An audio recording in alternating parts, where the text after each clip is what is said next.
Gaji ke-13 PNS dan pensiunan cair paling lambat Juli. Presiden Joko Widodo mengatakan gaji ke-13 untuk PNS akan cair jelang tahun ajaran baru 2021. Itu berarti gaji ke-13 akan cair akhir Juni atau awal Juli, bertepatan dengan masa tahun ajaran baru jatuh pada Juli 2021. Jokowi mengatakan telah menandatangani peraturan pemerintah terkait pencairan gaji ke-13 tahun ini. Ia menaikkan belet itu pada Rabu 29 April 2021. Saya telah tanda tangan PP penetapan gaji ke-13. Gaji ke-13 akan dibayar jelang tahun ajaran baru anak sekolah, ungkap Jokowi.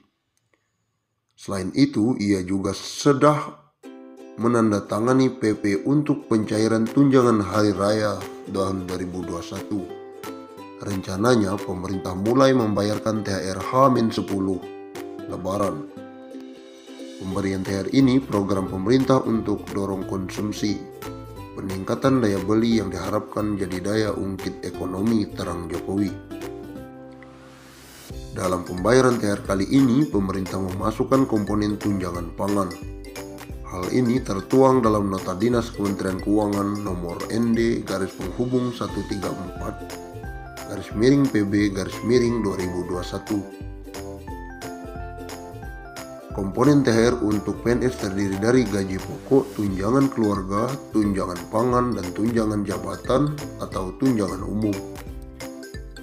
Komponen tunjangan pangan juga berlaku untuk prajurit TNI, anggota Polri, pegawai pemerintah dengan perjanjian kerja, Dewan Pengawas Komisi Pemberantasan Korupsi, kemudian pimpinan lembaga penyiaran publik, dan pegawai non-pegawai aparatur sipil negara yang bertugas pada lembaga penyiaran publik. Komponen THR tahun ini dan tahun 2020 lalu sama-sama memangkas tunjangan kinerja. Namun yang berbeda dari tahun ini adalah tunjangan pangan.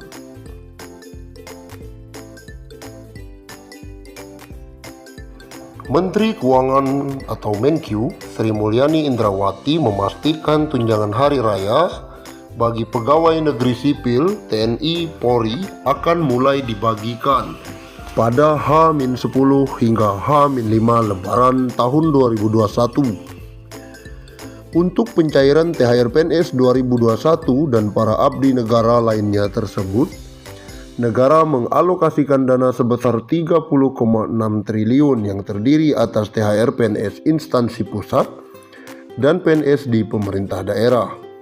Dia mengatakan dana THR PNS 2021 sebesar 30,6 triliun tersebut akan dibelanjakan untuk pusat dengan jumlah 15,8 triliun dan 14,8 triliun untuk daerah. THR PNS 2021 terdiri atas gaji pokok, tunjangan keluarga, tunjangan pangan dalam bentuk uang, dan tunjangan jabatan atau tunjangan umum sesuai jabatan. Sementara THR dan gaji ke-13 bagi calon PNS terdiri atas 80% gaji pokok, tunjangan keluarga, tunjangan pangan dalam bentuk uang saku, dan tunjangan umum. Komponen THR yang diterima pensiun masih sama, tetapi bedanya gaji pokok diganti dengan pensiunan pokok. Sri Mulyani lalu membeberkan alasan besaran THR PNS 2021 tak memperhitungkan tukin, sebab APBD masih mempunyai instrumen utama dalam pemulihan ekonomi akibat pandemi COVID-19. Maka itu dana dalam APBN harus dibagi-bagi untuk pihak lain yang masih membutuhkan dukungan fiskal seperti masyarakat miskin dan rentan. Pemerintah memahami dalam situasi tahun ini COVID-19 yang membutuhkan dana dan anggaran APBN bagi penanganan dan pemberi perhatian bagi masyarakat.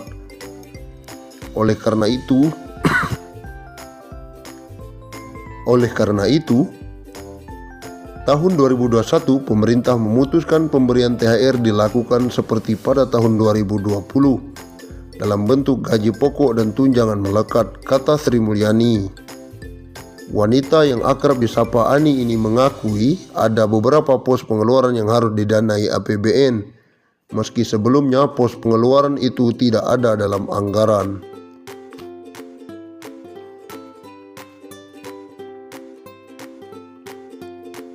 Misalnya saja untuk kartu prakerja, sebelumnya pemerintah hanya menganggarkan dana untuk kartu prakerja 10 triliun.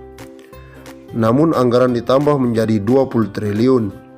Bendahara negara ini juga menganggarkan bantuan atau subsidi kuota internet untuk pelajar dan pengajar. Lalu bantuan langsung tunai seperti bantuan produktif usaha mikro dan imbal jasa penjaminan UMKM. Oleh karena itu, memang beberapa pos dilakukan refocusing. Namun komitmen pemerintah dalam rangka pemberian THR bagi ASN TNI Polri pada Idul Fitri tetap dipenuhi dengan pemberian THR, ungkap Sri Mulyani. Tercatat, pemerintah menganggarkan dana 699,43 triliun dalam program pemulihan ekonomi nasional. Di dalamnya terdapat anggaran dalam bentuk perlindungan sosial 150,3 triliun yang disalurkan untuk PKH 28,7 triliun, bantuan sembako 45,1 triliun, BST 12 triliun dan dana desa 14,4 triliun. Dana PEN juga antara lain diberikan untuk mendukung kinerja sejumlah perusahaan BUMN. Sementara alokasi pembayaran THR untuk ASN di lingkungan kerja atau lembaga dan TNI Polri 7 triliun, ASN daerah dan PK 14,8 triliun, serta pensiunan 9 triliun. Kebijakan ini diharapkan akan menjadi salah satu faktor pendorong konsumsi masyarakat, sehingga dapat membantu akselerasi pemulihan ekonomi, ungkas Sri Mulyani. Baru-baru ini muncul sebuah petisi terkait kekecewaan para pegawai negeri sipil soal besaran tunjangan hari raya atau THR PNS tahun 2021. Musababnya pemerintah memangkas besaran THR PNS pada tahun ini cukup besar, di mana komponen THR PNS 2021 hanya berupa gaji pokok dan tidak menyertakan tunjangan kinerja. Dilihat dari petisi tersebut, THR dan gaji 13 ASN lebih kecil dari UMR Jakarta. Petisi itu sejak 1 hari lalu kini sudah mendapatkan dukungan sebanyak 11.788 orang. Menteri Keuangan Sri Mulyani Indrawati telah memberikan statement bahwa THR dan gaji ke-13 ASN